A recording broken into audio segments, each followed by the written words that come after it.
Morning, everyone. I'm just in the office today, kind of finishing up some cases here, and I want to do a quick video on proper homeopathy and therapies that are labeled as homeopathy but are not really homeopathy, because we have to know the difference. And I've been getting a lot of calls from parents that have had their children with autism treated by homeopathy, or they thought it was homeopathy, but it wasn't really proper homeopathy.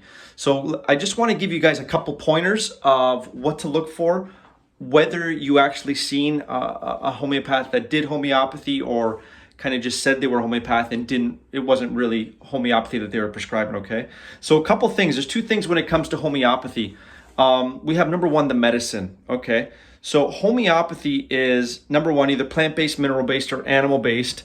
And what we have is those medicines are severely diluted forms of those substances, okay? So nano doses of those substances. It could be plant-based, mineral-based, or animal-based, okay? So number one is the medicine. Was your child given homeopathic medicine? That's number one to determine whether it was homeopathy that you were given. So what does this exclude then? This means any supplements, any vitamins, any herbal detoxes, this type of thing. Any of these things, if you were prescribed that and it was labeled as homeopathy, then it wasn't homeopathy at all, okay? It was supplements and minerals. And it's not that those things don't have their place. They definitely have their place. But if someone's prescribing homeopathy, we don't prescribe those things. We don't specialize in those things, okay? You go to a nutritionist or you go somewhere else for that type of prescription. Number two is the way homeopathic medicine is prescribed for children with autism, okay? So, a couple things we want to see. There's a lot of improper homeopathy where, 2, 3, 4, sometimes 6 different homeopathic medicines are given every single day or alternated every other day. So, one day they'll give 2 medicines, the second day they'll give another medicine, the third day they give a totally different medicine. So this confusion of giving multiple different homeopathic medicines day after day after day, and switching and switching and switching. Homeopathy doesn't work like that, guys. So what we have is we have one medicine that 95% of the time will cover either the complete symptom picture of that child with autism, or will cover almost the complete symptom picture of that child, okay?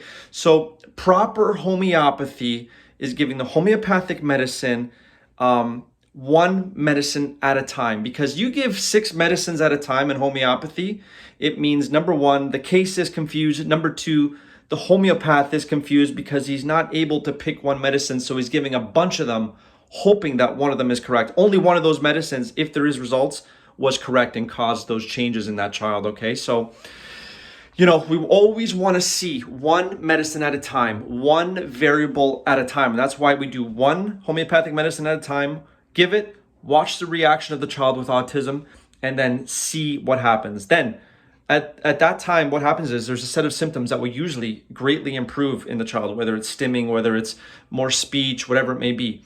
Whatever does not improve, then we go to the next most appropriate homeopathic selection and we give that. And then another set of symptoms will start to improve over a period of months, okay? I'm not talking days, I'm talking weeks and months.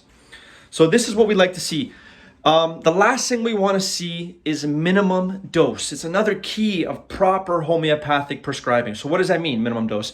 It means we want to give the least amount, the smallest amount of homeopathic medicine to cause a healing response within that child, okay?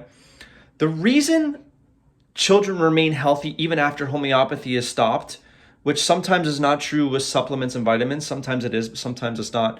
The reason the benefits remain is because the medicine didn't do any of the work in the healing of that child with autism, okay? The medicine was solely a stimulus to cause a healing response, in the child's body did all the healing, all on its own, which is amazing. So that means the medicine could be stopped and the benefits remain. That's key for homeopathy. Okay, so those are the key things I want to share with you guys, because I just have, there's so much confusion and I don't want parents to be lost. It doesn't matter if you see me or you see another homeopath, just make sure you see somebody who, if they say they're a homeopath, they're specializing in only homeopathic medicine, nothing else, okay? Less is more sometimes when it comes to medicine, and homeopathy is, when homeopathy is prescribed correctly like this, we tend to see very, very good results, okay? So I wish you guys all the best. I hope this was helpful for you guys and it gave you a little bit of information, what to look for when you're looking for a homeopath for your child with autism.